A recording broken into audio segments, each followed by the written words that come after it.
Dale Pollock, thank you so much for being our curator for the Helene and Stephen Weicholz Global Film Series as part of the 40th anniversary of an Appalachian Summer Festival here in Boone, North Carolina at Appalachian State University.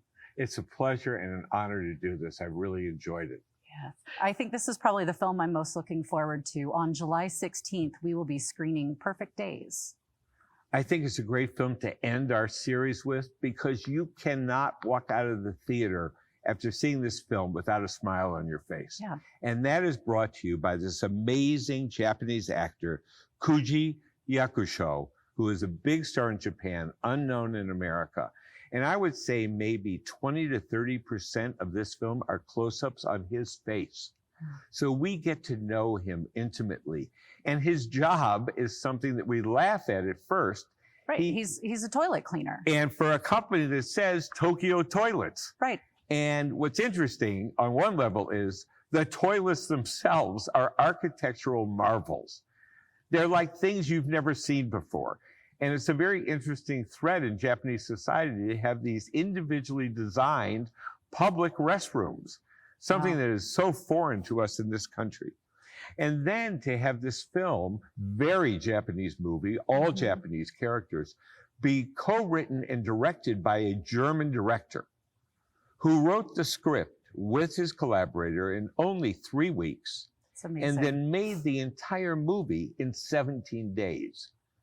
So Perfect Days was like a perfect production. Everything had to go right. Nothing could go wrong. And apparently that's exactly how it unfolded. And we are the beneficiaries in this extremely involving and wonderful character study. Yeah. So it's really centered around a solitary figure. And his life is a matter of routine. I mean, he's a toilet cleaner. And it's centered around that routine. So how can we learn to identify with the character? It takes a while. He barely speaks in the first 40 minutes of the film. Even when he has an assistant, a very loquacious assistant who works with him, he doesn't talk. He makes hand gestures. It's almost all silent. He's a person very withdrawn into himself. And he has his routine, and he seems very happy with this routine. He is not at all diminished by cleaning toilets. And there's even a lovely little subplot where he and one of the toilet users leave notes for each other. It's such a little human characteristic in this film. And so Perfect Days is a real, the kind of character study we don't see too often anymore. And the fact that it was done so quickly and so effectively, you know, this film may be better because how quickly it was shot and edited. And it feels immediate, which is what you want a movie to do. Yeah, so this seems a little bit different than what we're typically used to, in that it takes about 40 minutes to get into that sort of dialogue. And so he seems to be a man without a past. And so when you're confronted with the past, how does one react with that? Well, for him, as in a basically unemotional person trying to maintain an even keel, we see for the first time in this movie how family can impact him. And it is serious, and he reacts seriously to it. And it gives the film another dimension.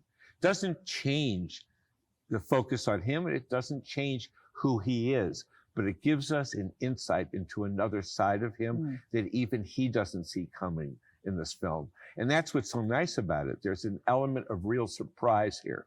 And we don't know where that surprise is going, and neither does he. So at that point in the movie, we're in it with him together.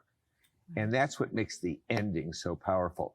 I don't remember the ending of a film that stayed on the face of the primary character for almost 4 minutes.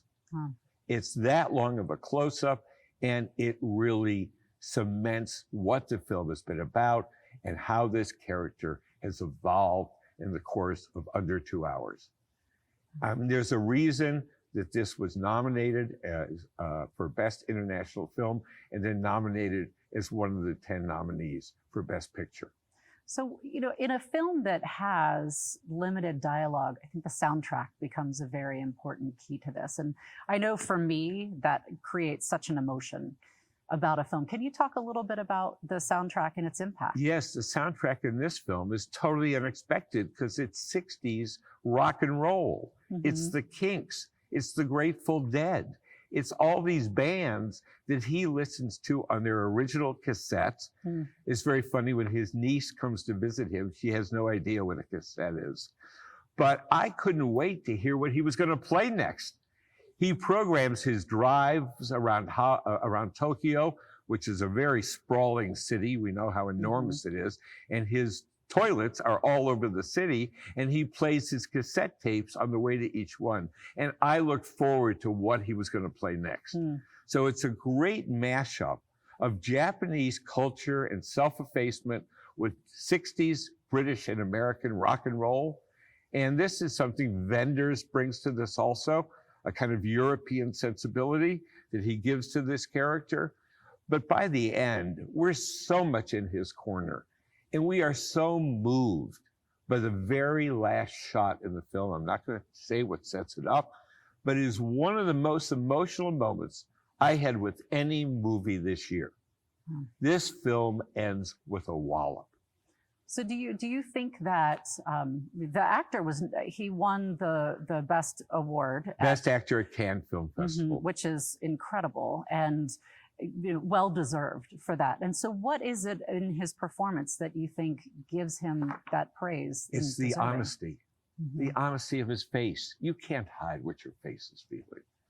And there's so many extreme close-ups on his face that we've become very used to it. We're very accustomed to see how nothing perturbs him.